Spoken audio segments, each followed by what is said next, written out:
Hello there, D Square here, going to do another Uncanny X-Men comic review for you today. This time, Uncanny X-Men number 19, We Have Always Been Part 3. Well, so, we all know that this series is coming to an end, probably at number 20, because we have less than a month away before the House of X and Powers of X quote-unquote reboot happens. So we know that this story is going to have to wrap up soon. And I would certainly say that after reading this issue that we are certainly coming to some sort of conclusion here. This is a great episode, particularly if you have followed the start of the series with Uncanny X-Men number 1, disassembled storyline all the way up through now. This comic has some gotcha moments, almost some moments that recall back to the early pages of the disassembled storyline. So that's real interesting here. We learned more about Emma Frost and her existence during the last issue. In this issue, we get to see more of the role that she played and what she's actually been doing behind the scenes.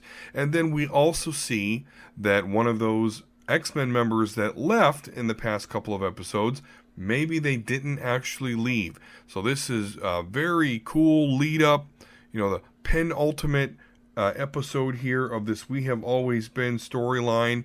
I am loving how it is going back to recent history, but we are at least seeing where Rosenberg has, laid some groundwork for these storylines to develop, and we learn more about those events in this very interesting lead up to what should be the finale next episode. So definitely an interesting and great issue to read. I definitely recommend it. Certainly not a masterpiece, but certainly interesting, and certainly some good writing here by Rosenberg. The art is also great as well. Now sit back, go ahead and relax. I'm going to go ahead and break down Uncanny X-Men number 19, We Have Always Been Part 3. A long-standing X-Man, Emma Frost, perpetrated a global psychic deception in Cyclops' name. She went into hiding, helping mutants in her own way. She then coordinated a hostile takeover of the Hellfire Club organization and became their newest Black King. So this issue starts going back months ago. We see the Uncanny X-Men team led by Havoc with Colossus, Dazzler, and Beast fighting some Sentinels. And this was actually before they kind of, renumbered the Uncanny X-Men and were doing the disassembled storyline. So that was before this. But we see that Emma Frost is the head of the Hellfire Club. She's the new Black King, as I mentioned in the intro. And she's just kind of observing the X-Men. Now what happens is she's sitting around a table kind of doing some business with the Hellfire Club and is attacked by the mutant/Sentinels that we saw Cyclops and Wolverine and other X-Men at the time. There actually might have been just Wolverine and Cyclops. But anyway, those are the same Sentinels. Strong Guy was in one of them. Mirage and Karma were in the others before they joined the team. So they actually, before they're freed by the X-Men and still working for O&E, they attack Emma Frost. It's pretty cool because they don't have the Sentinel suits on, but as the battle kind of goes on, they do actually call these Sentinels parts that come around them, and at some point one of them becomes a full-blown Sentinel and attacks Emma Frost and her associates with her. So Emma Frost is actually captured by O&E, and she's being held by them, she's being interrogated by them. So she devises a plan to be free. And so this is really cool because this actually goes back to a thread that was kind of, it was done back in the disassembled storyline, but just really nothing came of it. And I've been thinking, what's going on with that? Or was that really, what was that all about? And I'm talking about when Beast discovers that Anil, again, back in X-Men Disassembled, he discovers that Anil stole part of his supply for the mutant vaccine, the vaccine that will make it so that, babies won't be born mutants anymore, and gave that to the government. Well, it turns out that is because Emma Frost made him do that. That was all Emma Frost doing. So we see now why he did that. I mean, he did give an explanation when Beast caught him about, hey, if someone, doesn't want to be born a monster like me or you, they should have the chance. But now we know that he just didn't do that out of the blue, that Emma Frost made him do that. So sometime after Emma Frost informs this ONE guy that she is going to deliver him an anti-mutant vaccine, she ends up passing out, but wakes up in another bed. She's now unrestrained, and this ONE general informs her that Anil did indeed deliver them the serum. They have this advanced serum that they never could have achieved on their own, and it's all thanks to Emma Frost that no one's going to be born a mutant or a monster once again. He also informs her that, hey, I have this device. It's going to block your powers. You won't be able to read my thoughts or manipulate me. Oh, and by the way, you have a device planted in you that'll kill you whenever I want you to. So I really don't need to keep you on such a short leash since I have all this. So sure, go ahead and go. So he makes good on his promise. He lets Emma Frost go. Now, we see Emma, she's rejoined with her Hellfire Club. She's walking around with Vanisher, which is, that male mutant that can teleport, and he's kind of teleporting around. She's doing some shopping, but then in the middle of her shopping, she is stopped by a bunch of ONE soldiers and this ONE general. Turns out he's actually been trying to contact her, and she's been ignoring him. She states that she did this to find out that, calling his bluff, would he actually kill her? And turns out he won't. And it also turns out that his, his telepathic blocker, it doesn't work that well either. She's able to get past that. So she actually makes him grab his gun, point it to his head, and she's going to make him shoot himself. But before she does, he explains that the only reason she's still alive is because the government still needs her alive. They still have use for her, and if she carries this out, then they're no longer going to have that need, and she's going to die. Turns out that he can actually kill her, because once she reconsiders and she doesn't make him kill himself, he enacts the device, and it basically liquefies the Vanisher right beside Emma Frost. They're all aghast. And he's, that the ONE general states, I didn't know it was going to happen like that, but, so my apologies, but, either way, we need you back, so, don't ignore me anymore, no more outburst, and here's a list of mutant targets for you, and by the way, the first one is Blindfold. Now, remember, Blindfold died, back in, Uncanny X-Men number 11, after she had warned Scott about the future.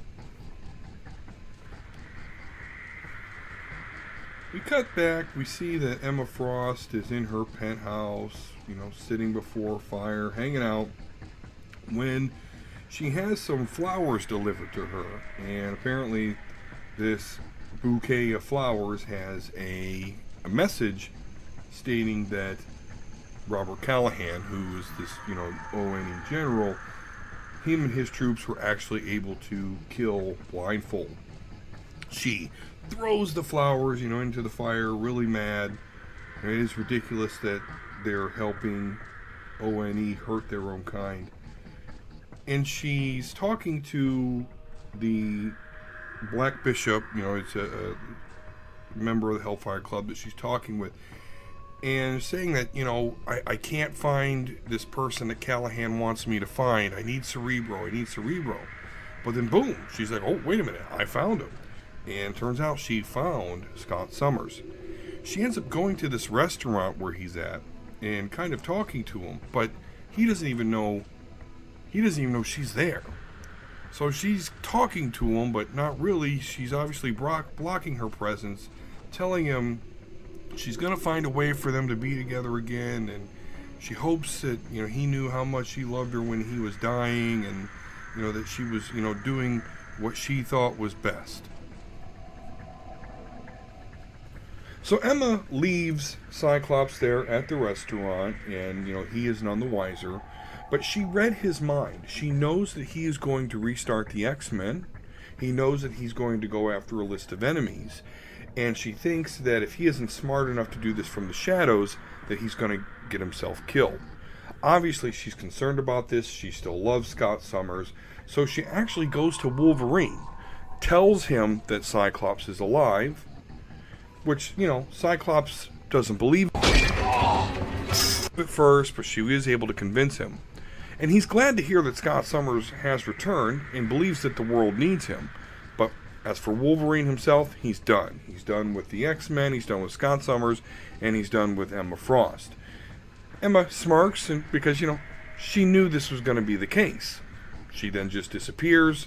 Someone hits Wolverine in the back of the head with a bottle, and the bar fight continues. We then go back. Emma's in her apartment later that night getting her a late night snack when Robert Callahan from O&E, the guy that's basically controlling her, he's accusing her of lying. He's accusing her of knowing, Scott Summers is alive. He knows that now, and Emma Frost should have told him. She tries to feign like she didn't know, but he's not falling for it. And he's basically going to have her help him to track down and kill Cyclops. Emma Frost obviously doesn't want to do this and tries to convince Robert Callahan that Cyclops is better off as someone that can do things for them and an ally than he is dead. Of course, Robert Callahan doesn't think that Cyclops will ever willingly join their cause, so, no big deal. We're talking about Emma Frost here. She knows he's not going to do it willingly, and that's not her plan. Now let's cut to present day. We see that Captain America, who the X-Men just gave Sinister to, is in a parking garage of some sort of the Hellfire Club. That's strange. Emma Frost and her crew meet up with Captain America and Sinister here, but it turns out that Captain America is actually Mystique. Now, I don't know if she copied him and infiltrated the facility and got Mr. Sinister out, or if she was possibly the Captain America that actually got Sinister from the X-Men. That is not explained here. But, Mr. Sinister does give his thanks to Emma for saving him from the clutches of the enemy. And so, now he's asking for her to, take off these shackles so we can, have some brandy and discuss our mutual infatuation with Scott Summers. And she explains to him, oh, you misunderstand. I didn't rescue you from the X-Men. They work for me. So, obviously, Emma has been manipulating a lot from the shadows. I mean, Cyclops, came up with the team on his own, came that list on his own. Cable's the one that convinced Wolverine, but I would have to think that Emma Frost maybe helped in that. I don't know. It's not clear. It didn't look like she did any sort of manipulation. So Emma, Sinister, Mystique, and the rest of the Hellfire Club are discussing their next steps. Emma Frost is going to, keep Sinister here, not going to hand him over to Callahan. And when she gets done saying that, you hear a voice. You sure you don't want to call Callahan down here and save me a trip? He's my next stop. And Quanon and Wolverine got the jump on this group. He's in this garage. He's gonna, as he says, take it slow so he can save her. So I'm not exactly sure how Wolverine found out. Maybe had something to do with something Kane Marco said. He just left the X-Men a couple issues back, which I was like, oh man, what's going on? But it turns out good old Wolverine is actually on a scent here, and he's going to take Emma Frost out, and that's why he left the X-Men. It's a smart move because, I'm sure it would get very complicated between Cyclops and Emma Frost. So Wolverine knew enough to go alone. Well, not alone. He took Quanon with him, but hey, she's a psychic ninja. So he knew to take like a stealth team to take out Emma Frost. And so apparently that's how this storyline and series is going to conclude, because the next one is Uncanny X-Men number 20.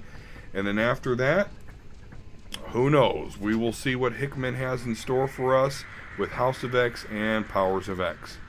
But I do hope you join me next time on my D Squared channel as I review and break down Uncanny X-Men number 20. Again, should be a series finale. And I can't wait, because seeing how this one ends, it's obviously going to be very, very interesting. And we could have an interesting fight on our hands.